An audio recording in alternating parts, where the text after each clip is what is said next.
happening today. Oregon will officially have a new governor. Tina Kotek will be sworn in at the state capitol in Salem. Fox 12's Mia Villanueva joins us live with her plans in office and the team she'll have behind her. Mia, good morning. Kim, Shauna, good morning. Well, as you said, that ceremony will kick off at 1 at the state capitol in Salem. It'll start with Chief Justice Megan Flynn administering the oath of office, followed by the inaugural address from Tina Kotek. Now, Kotek says during her time as office, she plans on addressing homelessness, housing, as well as mental health and addiction treatment.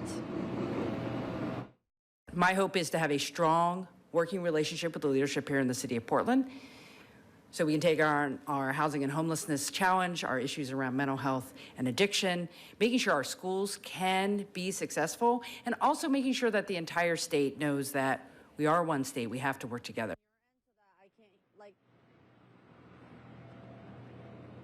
Kotek beat out Republican Christine Drazen and Independent Betsy Johnson to win the race back in November. Since then, she's been assembling her team to join her administration. Many of them are senior staff members. So Lindsey O'Brien will serve as the governor's deputy chief of staff for public engagement. O'Brien brings more than a decade of experience in Oregon politics to the role, including serving most recently as chief of staff in the Oregon House Speaker's office.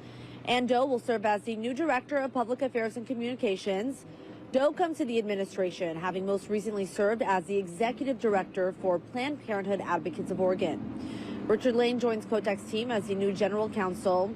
Lane is the former chairperson of the Oregon State Bar Procedure and Practice Committee.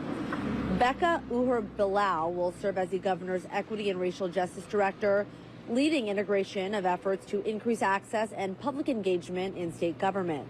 Bob Livingston will serve as legislative director and labor liaison and joins the governor's office with more than 30 years of experience in the Oregon Fire Service.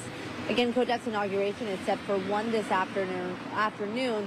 Following her inaugural address, there will be a joint session of the Oregon Legislative Assembly. You can watch the ceremony happening online at kptv.com.